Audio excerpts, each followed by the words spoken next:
Olá! O programa Mulheres em Debate está no ar, uma iniciativa da Subsecretaria de Políticas Públicas para Mulheres, em parceria com a TV Alemes, sempre trazendo temas de relevância e também de interesse do público feminino. Hoje nós vamos falar sobre prevenção à gravidez na juventude e também os protocolos estaduais a respeito de orientação sobre a vida reprodutiva e sexual de adolescentes. E é para isso que eu vou convidar aqui as nossas convidadas deste programa, vou apresentá-las para a nossa audiência. Primeiro, nós vamos conversar com a Vera Ramos. Ela é gerente de saúde do adolescente da Secretaria Estadual de Saúde. Seja muito bem-vinda, obrigada.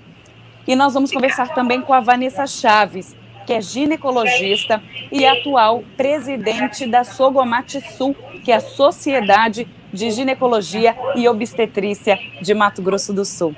As duas, sejam muito bem-vindas. Obrigada pela participação. Obrigada. Bom, e o Mulheres em Debate nesse formato online está no ar em 2022. E antes da gente ir para o nosso bate-papo, vamos para um breve VT a respeito desse tema que nós vamos tratar com as nossas entrevistadas. O índice de gravidez na adolescência no Brasil está acima da média mundial.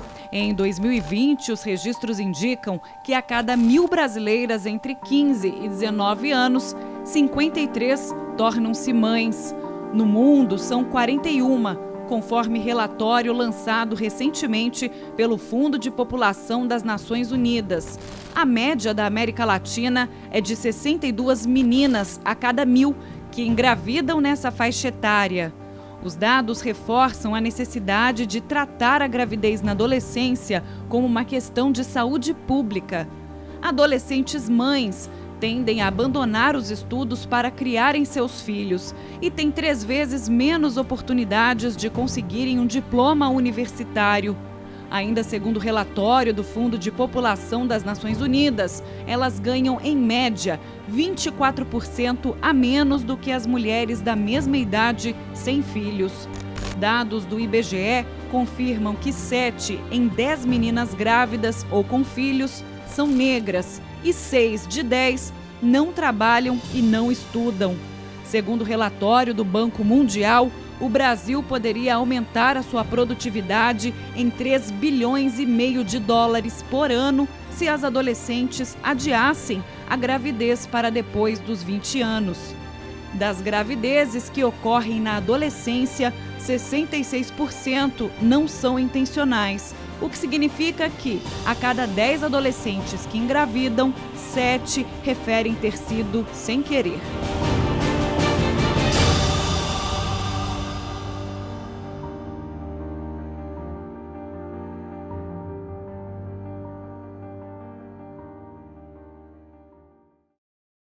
Muito bem, a gente observou na reportagem que o Brasil está entre os países do mundo com maior índice de gravidez na adolescência.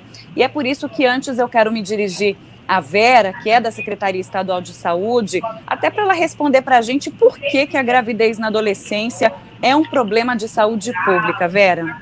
Muito obrigada pelo convite e poder participar aqui com vocês, né? Divulgar um pouco do nosso trabalho. Então, são vários fatores, né? Vários, são múltiplos. Uma é a falta de informação, às vezes, que esses adolescentes têm. Sempre eles são muito curiosos pelo assunto e nem sempre têm acesso às informações devidas. Às vezes aprendem com outros colegas ou pela internet de uma forma que não é adequada. Então, o adolescente, muitas vezes, ele, por conta dele acreditar aquela onipotência, que com ele não acontece, não saber, não ter noção realmente de como poderia engravidar. E acha que se fizer desta forma, ou daquela, ou uma vez só, não vai ocorrer a gravidez. Então, quando nós trabalhamos, nós orientamos, nós temos uma conversa franca, geralmente com especialistas, orientando esse adolescente, respondendo todas essas dúvidas e orientando da maneira correta os métodos contraceptivos, onde conseguir esses métodos, e também sobre os efeitos, sobre as consequências também de uma gravidez precoce em relação ao seu corpo, em relação ao seu projeto de vida, que aquele momento da adolescência é o momento de estar ainda estudando, que eles têm um projeto de vida, e levar a essa reflexão. Quando nós fazemos isso, geralmente, esse adolescente bem informado, ele pode até postergar esse início da vida sexual. Ou se inicia, eles têm todo o conhecimento para não ocorrer uma gravidez indesejada. Então, é isso que a gente trabalha bastante, orienta sobre esse projeto de vida deles, essa reflexão quanto à vida própria deles e o autocuidado, né? Certo. E, Vanessa, agora como profissional da medicina, o corpo de uma adolescente é preparado para gerar uma vida? Pode existir sequelas numa gestação precoce, por exemplo? Boa tarde, obrigada mais uma vez pelo convite. É um prazer estar aqui junto desse programa e da Secretaria de Saúde para que a gente possa falar sobre a importância desse tema. A adolescente, ela não tem preparo físico para as modificações que acontecem durante a gestação. E isso se reflete no maior número de trabalhos de parto prematuros, maior número de doença hipertensiva durante a gestação, maior número de infecções urinárias, abortos espontâneos. Então, o corpo da adolescente, ele ainda está terminando a formação do aparelho reprodutivo, o amadurecimento, para aí, então, após principalmente os 18 anos, que é uma marca mais definitiva em relação à maturidade reprodutiva, a mulher está pronta para engravidar. Certo. E Vera, agora falando sobre a atuação do Estado, existe algum protocolo, existe alguma atuação de vocês junto a essas famílias mais vulneráveis e que, de certa forma, podem trazer mais números aí de gestações na adolescência, até mesmo na pré-adolescência? A gente ouve alguns casos assim também. Então, existe o nosso trabalho junto aos municípios, né? Nosso papel de indutores de política. A gente não está na ponta direto com as adolescentes, mas a gente orienta os serviços para que tenham uma estrutura para atendimento do adolescente, um atendimento de forma a atender às suas especificidades, de preferência separado, ou atendimento individual quando necessário. Então, nos serviços de saúde, é a atuação facilitar o acesso desse adolescente nos serviços, tanto para orientação quanto para aquisição dos métodos.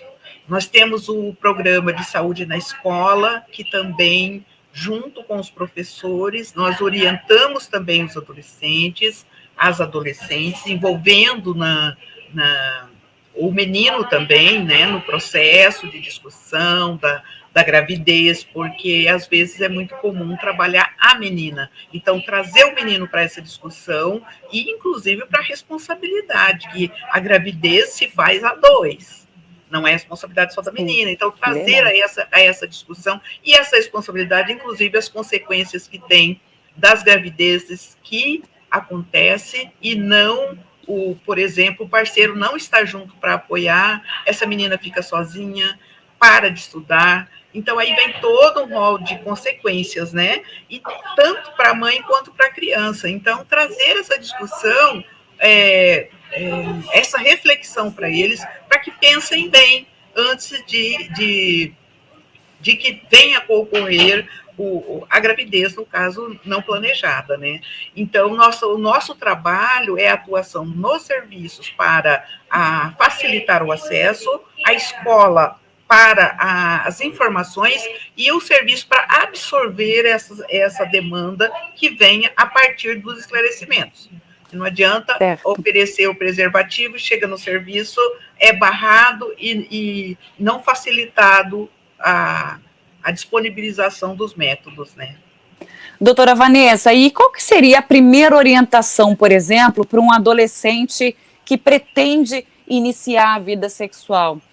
Uso de camisinha, uso de anticoncepcional? Existe uma idade adequada para isso? Nós sabemos que as gerações estão começando cada vez mais cedo a vida sexual e isso acaba interferindo também até nessa questão reprodutiva, meninas cada vez mais novas engravidando. E como é que a gente pode orientar esses jovens? Como é que vocês abordam esse tipo de tema?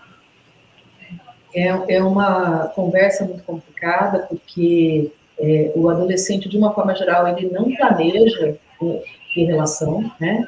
Ele não tem essa atitude adulta de fazer um planejamento. O que acontece é que, em meio à balada, em meio ao embalo do namoro, ele acaba tendo relação.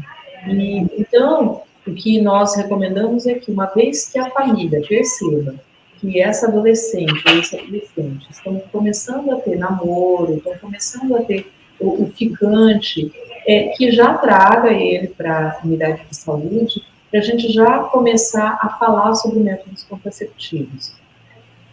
O método contraceptivo de escolha para o adolescente hoje é o método contraceptivo de longa duração.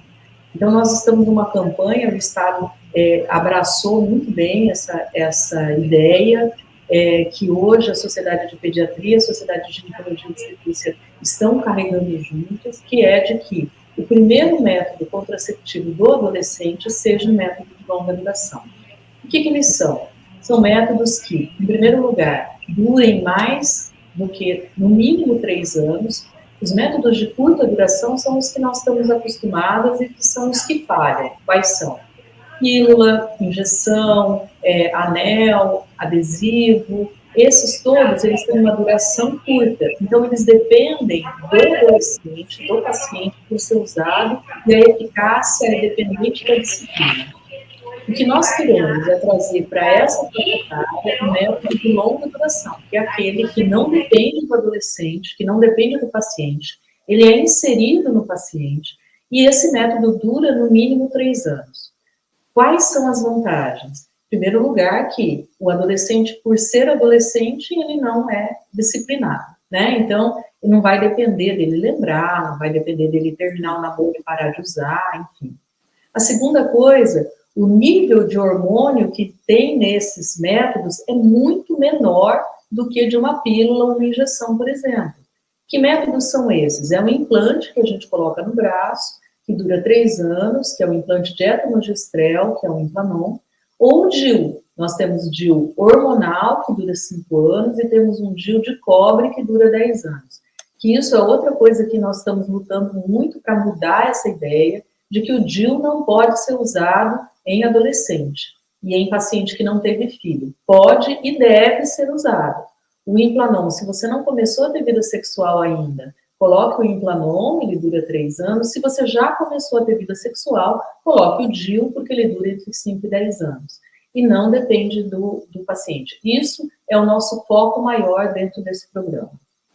Olha só, esclarecimentos aí sobre os métodos contraceptivos, esclarecimentos muito interessantes. E eu acredito, né, Vera, que o Estado deva disponibilizar alguns deles justamente para evitar essa gravidez tão precoce e que vai tirar essa menina, né, dos estudos, vai tirar do mercado de trabalho, porque cuidar de uma criança muitas vezes sem o pai, né, sem a ajuda da família é mais difícil. E aqui no nosso estado a gente tem um índice alto de meninas grávidas. Aqui no Mato Grosso do Sul a gente tem mais ou menos como mensurar isso, Vera? E por outro lado, essa disponibilização dos métodos contraceptivos, ela é acessível? Como é que funciona isso?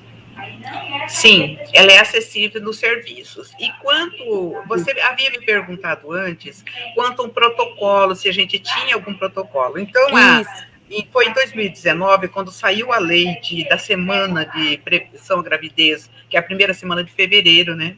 Nós fizemos o protocolo estadual, que esse daqui, Protocolo Estadual de Prevenção à Gravidez na Adolescência, para os serviços.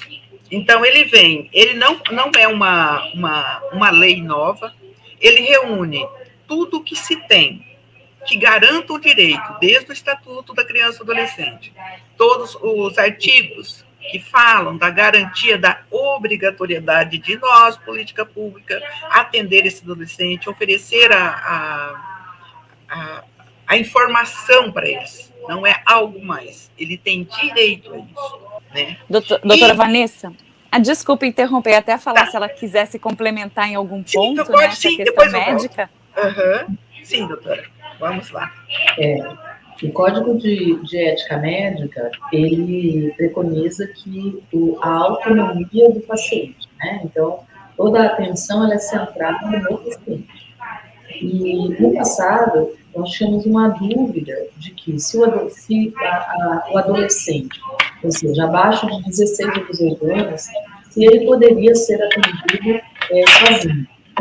Hoje, isso é um direito já bem estabelecido de que o adolescente deve ser atendido sozinho, principalmente no âmbito da ginecologia obstetrícia, né? Então, o adolescente, ele entra sozinho, ele conversa, ele tira suas dúvidas, e ele tem o direito ao sigilo. Então, após isso, a gente não fala nada com os pais, exceto se o adolescente permitir. Como é que é essa permissão? Ele permite que o pai entre. Mas o ideal é que a gente não pergunte, seu pai pode entrar, porque isso é um constrangimento. Então, a princípio, a gente sempre chama o adolescente sozinho. Né? Então, se ele chamar o pai ou a mãe, aí ok, mas a gente chama o adolescente sozinho. Justamente para que ele possa ter a liberdade de falar sobre a sua escolha sexual sem constrangimento da presença do pai ou responsável. Vera, agora prosseguindo aí na questão dos protocolos estaduais, tirando essa dúvida aí do Código Médico, continuando aí sobre o que a gente tem em Mato Grosso do Sul. Vou mostrar para você aqui os índices de gravidez, né? Para ter uma noção. Eu vou pegar dos 3 últimos anos, terminando em 2020, que está fechado, né? Então, 2018, 19 e 20. Em 2018, nós tivemos 7.448 casos de gravidez na adolescência até 19 anos. Entre esses, 391 era adolescente até 15 anos, que é bastante alto. Isso é o percentual sobre o total de nascidos vivos, que foi 43.263 nascidos vivos, e desse total nós tivemos esse índice de 7.448 em adolescente até 19, 391 até 15 anos. Em 2018, nós tivemos 43.108 partos nascidos vivos e 7.022, uma leve queda. Então, vem caindo levemente, lentamente, né? Que nós precisamos acelerar. Deu 7.022, sendo 372 até 15 anos. Então, a gente consegue abaixar, no geral, até 19, mas até 15 a gente não está conseguindo reduzir, que é a maior preocupação nossa. Em 2020, foi um menor número de nascidos no geral, foi 41.547, nós tivemos 6.031 até 19 e 360 até 15, né? E nós temos agora de 2021, que não fechamos ainda, está em torno de 6 mil, que nós já estamos com quase fechado. 6 mil, eu não estou com o total exato aqui agora. Em torno de 6 mil já até 19 anos também, um total de 36 mil nascidos vivos, que a gente percebe que não está caindo do jeito que gostaríamos, né? Bom, e a gente pode considerar até essa questão das adolescentes até 15 anos, elas são adolescentes, mas são crianças também. Doutora Vanessa, a gente observa aí algumas notícias, até envolvendo meninas de 9, 10, 11 anos de idade engravidando, e eu até queria saber, né, para o organismo, porque assim, entra numa esfera muito polêmica no que diz respeito à crença religiosa da família, né, tem toda uma questão assim, mas no problema para a menina e para o bebê, né, quando essa gestação ela vem de uma criança, né, de alguém que tenha 10, 11 anos de idade. O problema maior é a gente tem alguns limites em que isso passa a ser mais complicado, né? Nós temos hoje meninas de 12 anos, entre 12 e 15 anos, que engravidam. Essas meninas, às vezes, principalmente as de 13 e 14, elas são relações consensuais, então não há violência, e isso é algo que também o profissional de saúde pode avaliar, então não tem mais isso de chamar conselho tutelar, de chamar alguma coisa, se você percebe que é uma relação consensual, né, então isso é algo que é importante a gente salientar. Nessa menina que tem 12 ou 13 anos, se ela já menstruou, e ela já menstruou há pelo menos um ano, ela já tem alguma maturidade reprodutiva, e isso faz com que o índice de complicações em relação a ela seja menor. Sim. A gente mantém o mesmo índice de complicações que eu disse no início em relação à diabetes, à hipertensão e principalmente ao trabalho de parto prematuro. Fetos com restrição de crescimento, né? O que é muito importante é que o gasto do Estado com uma gestação de uma adolescente é muito maior do que o gasto do Estado com uma gestação de uma mulher madura, porque o índice de complicações é maior, principalmente a prematuridade. O outro limite que a gente tem são essas meninas, crianças abaixo de 12 anos, 11, 10, 9, em que a gestação geralmente é fruto de um abuso sexual, né? Elas ainda não têm, na maioria das vezes, condições de optar por isso. E nessas meninas, além de todo o abuso psicológico, físico, a gestação passa a ser um risco, porque realmente ela muitas vezes teve uma ou duas menstruações, ela ainda não teve condições nenhuma de suportar uma gestação. E aí, realmente, a gravidade dessa gestação em relação a essa menina é muito grande. Então, por isso, o nosso projeto é sempre evitar. É muito importante que a gente tenha como clareza de que planejamento reprodutivo não é evitar a gestação. Planejamento reprodutivo é eu decidir em que momento eu vou gestar, e não simplesmente evitar a gravidez. Por isso que hoje a gente não incentiva a laqueadura, vasectomia. O que a gente incentiva métodos de longa duração em que eu tenha a liberdade de escolher em que momento que eu vou ser pai e ser mãe, porque é um planejamento do casal, da família, né? Bom, a gente está chegando aí para as últimas perguntas do nosso Mulheres em Debate, nessa edição que está tratando da gravidez na adolescência. E para a gente encerrar aqui com a Vera Ramos primeiro, saber quais são as orientações para as famílias. É importante que elas procurem uma unidade de saúde, primeiro para levar esse adolescente a ter informações e depois, em um caso, de repente, de uma gravidez, poder ter todo o suporte. Como é que funciona isso? Quais são as dicas que a senhora dá aqui para a gente deixar no programa? Então, nós recomendamos que sejam trabalhados com os pais. Por exemplo, a escola, ela faz o seu planejamento de trabalhar com os alunos, onde estão todos reunidos ali. E a importância de que a escola é um ambiente propício para isso, porque lá tem o acesso, geralmente, pelo menos não com todos, mas com a grande parte dos pais.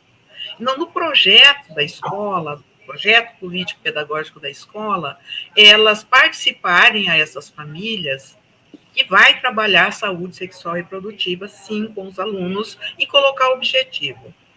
E que, às vezes, tem pais que interpretam de uma maneira diferente, não só nos sensos comuns, mas tem pessoas politicamente que não concordam com o trabalho, que acreditam que você falar da sexualidade para adolescentes, por exemplo, na escola, em qualquer lugar que seja, você está incentivando ela a começar a vida sexual. Onde que nós trabalhamos com isso, nós sabemos que é bem ao contrário disso. Então, conversar com os pais, muitos deles apoiam esse trabalho, que muitos deles gostariam de falar, mas fala que não sabe, não tem jeito para conversar isso com seus filhos. Muitos gostam que se faça esse trabalho com seus filhos e aceitam. Agora, se a pessoa não quer que trabalhe com seu filho, que esse projeto, participe desse projeto, então que ele faça, assina um termo que ele não aceita. Mas, como nós temos a caderneta de saúde do adolescente, uma caderneta bastante informativa, né? Muitos falam, eu não quero que mostre esse material para meu filho e tal, mas a gente não vai entregar também, mas geralmente ele tem acesso, que são as informações corretas, assim como ele tem o acesso na internet, ele acessa a hora que quer, ele vai acabar tendo o acesso a esse material que tem as informações devidas da forma correta, né? Então, as famílias devem sim participar e ser orientadas também quanto à existência desse trabalho com seus filhos, né? E os adolescentes ter esse conhecimento que eles têm o direito de ser atendidos, que eles vão ser atendidos nos serviços, né? Bom, são muitos desafios, né, no que diz respeito a essa importância do diálogo entre as famílias com seus adolescentes, com seus filhos, e também a permissão de que o Estado faça a sua parte, né, também para suprir essa lacuna que muitas vezes os próprios pais não têm aí com seus filhos. E, doutora Vanessa, para a gente encerrar também, deixar aí as suas considerações, as suas orientações a respeito também desse tema, já colocado aí pela Vera, a importância do diálogo, né, é realmente fundamental nesse momento, né, o Estado precisa realmente, de fato, poder trabalhar. E qual seria, então, as suas palavras finais? Olha, é muito importante para quem nos escuta pensar que, de uma forma prática, o Estado, ele aprovou um protocolo de liberação de métodos de longa duração para adolescentes. Como é que isso funciona na prática? O adolescente vai até a unidade de saúde, passa em consulta, conversa com o médico, que não precisa ser exclusivamente o ginecologista, pode ser o médico de família, e ele vai fazer, então, um encaminhamento para ser inserido esse método. Esse método é 100% pelo SUS, né? Então a gente tem tanto o implante, que é o Implanon, nós temos o DIU de cobre e o DIU hormonal. Então, não é difícil, e não é para ser difícil, né? O que nós queremos é que seja fácil a inserção desses métodos para adolescente, para que nós só vamos conseguir realmente diminuir esse número de gestações, essa porcentagem de gestações. E que é interessante que esse número que a Vera falou, ele é bem maior, porque essa porcentagem se refere aos nascidos vivos em relação ao total de nascidos. E nós temos muitas perdas, nós temos nascidos mortos, nós temos aborto, a gente tem aborto ilegal, o aborto violento em pacientes de adolescentes, né? Então, esse número é muito maior. Então, por isso, essa tendência nossa de ser tão contundente em relação à necessidade de se colocar métodos de longa duração nessa faixa etária. Tá certo, doutora Vanessa Chaves, ginecologista, presidente da Sogomatsul, Sociedade Sul-Mato-Grossense de Ginecologia e Obstetrícia, obrigada pela sua participação com a gente. Vera Ramos, né, da gerente de saúde do adolescente da Secretaria de Estado de Saúde, obrigada também pela sua participação nessa edição do Mulheres em Debate. Obrigada, nós que agradecemos.